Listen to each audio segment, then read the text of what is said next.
भारत माता की जय. पुस्तक विज्ञाननिष्ठ निबंध. लेखक स्वातंत्र्यवीर विनायक दामोदर सावरकर. भाग 4. यज्ञाची कुळकथा. ऐतिहासिक दृष्टीने यज्ञाची कुळकथा सांगून आम्ही असे दाखविले की ज्या कारणासाठी आणि लाभासाठी अत्यंत प्राचीन काळी मनुष्यातील अनेक राष्ट्रास यज्ञ, अग्निहोत्र प्रभृती अग्निपूजेचे प्रकार अत्यंत प्रिय झाले, त्या कारणांपैकी आणि त्या लाभांपैकी एकही गोष्ट आजच्या परिस्थितीत उचित किंवा उपयोगाची ठरत नाही. यासाठीच रोम, ग्रीस, बौद्ध प्रभृती राष्ट्रात आणि पंथात अग्निपूजा नामशेष झाली असताही त्यास त्यामुळे कोणतीही उणीव भासत नाही. आपणा भारतीय वैदिक हिंदूंनाही भासण्याचे काहीच कारण नाही. त्याचे त्रोटक स्पष्टीकरण असे. क्रमांक 1. अग्नीची युक्ती काढणाऱ्या शोधकाची संशोधक प्रकल्पक वर्गात गणना करून त्यास सन्मानिले की त्यांचे आपण अनऋणी झालो. त्यास देव किंवा देवता हे कल्पिणे व्यर्थ. त्याहून अनेक आश्चर्यकारक असे बाष्प, विद्युत, रेडियम प्रभृती शक्तींचे आणि युक्तीचे संशोधक आज प्रत्यही निघत असता त्यास जसे अतिमानुष वर्गात ढकलण्याचे भोळेपण किंवा त्या युक्तीस दैवी कृपेचे चमत्कार म्हणून समजण्याचे वेडेपण आम्ही करीत नाही, तसेच अग्नी आणि त्यास स्वेच्छेनुसार प्रगटविण्याची युक्ती काढणारा संशोधक यांच्याही प्रकरणी आपली समज वैज्ञानिक कसोटीचीच असली पाहिजे. क्रमांक 2. मानवी व्यवहारात अग्नीपासून जे आश्चर्यकारक उपयोग पूर्वी झाले, याहूनही अधिक प्रमाणात आणि अधिक सोयीचे उपयोग बाष्प, विद्युत, रेडियम प्रभृती शक्तींच्या व्यवहारीकरणाने आज मनुष्यास गती, प्रकाश, उष्णता प्रभृती प्रकरणी होत आहेत.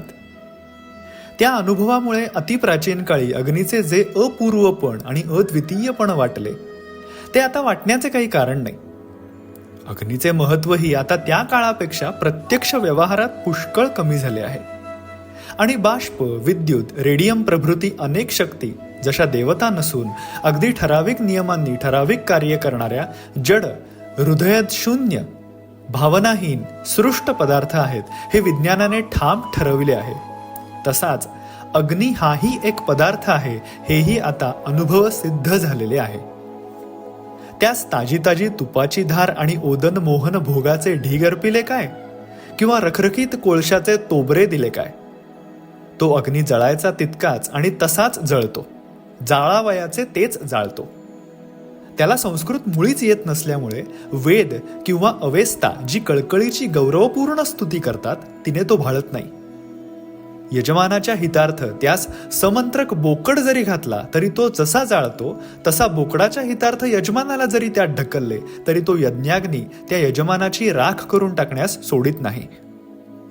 त्यास अरेबी किंवा हिब्रूही येत नसल्याने कुराणीय वा तौलिदीय अग्निनिंदेचे शिव्याशाप देणारे मंत्र म्हणले तरी त्यासही तो अग्नी भीक घालीत नाही.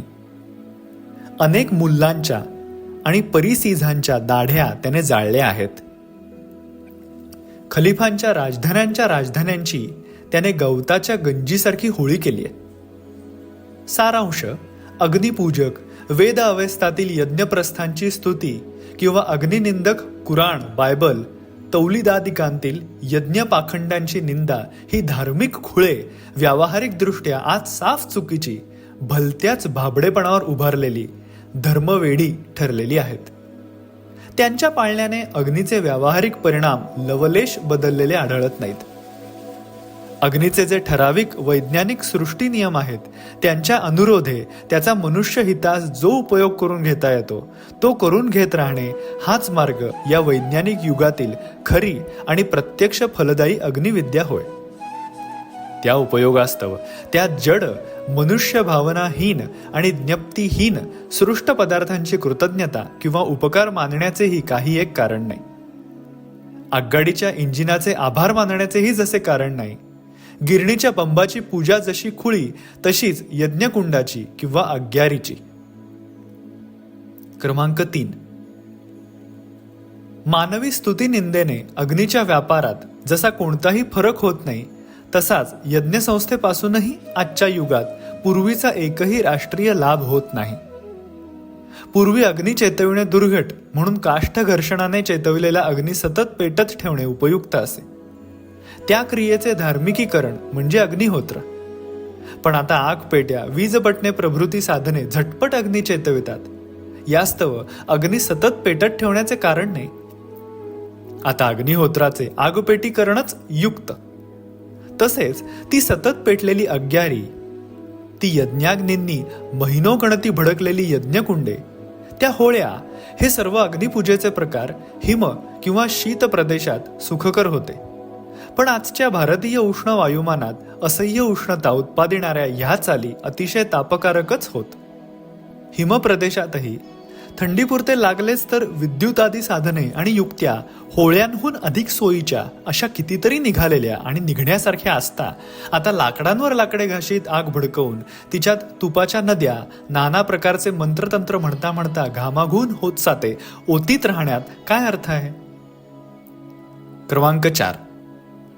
वेदात आहे म्हणून आम्ही यज्ञ करणार, उपयोग असो किंवा नसो, असे म्हणणाऱ्या वचनात प्रवृत्तीचा अर्थ जितका सुसंगत वाटतो तितका देखील या यज्ञप्रभृती धार्मिक प्रथांचे समर्थन त्या आजही उपयुक्त आहेत म्हणून आजही आचरणीय आहेत अशा व्यावहारिक दृष्टीने करू पाहणाऱ्या अर्धवट आधुनिकांचे म्हणणे सुसंगत दिसत नाही. यज्ञ का करावा तर म्हणे चंदनादी द्रव्य जाळल्याने वायू सुगंधित राहतो, तूप जाळल्याने स्निग्ध होतो. पण ते कार्य घरोघर एक धुपाळे आणि एक तुपाळे ठेवूनही होईल. मशिदीत, चर्चांमध्ये, बुद्धविहारात वातावरण काय सुगंधी नसते? युरोपादी पुढारलेल्या जगात काही यज्ञीय आर्यावर्ताहून शतपट अधिक आरोग्यबल तेज ओज आज नांदत नाही. पुन्हा हे वायू स्निग्ध करण्याचे कार्य धूप आणि तूप जाळण्यास समर्थिते. यज्ञांच्या त्या मंत्रतंत्र जटिल अगडबंबास नव्हे. इथून पुढचा भाग आपण पुढच्या ऑडिओत ऐकूया. भारत माता की जय.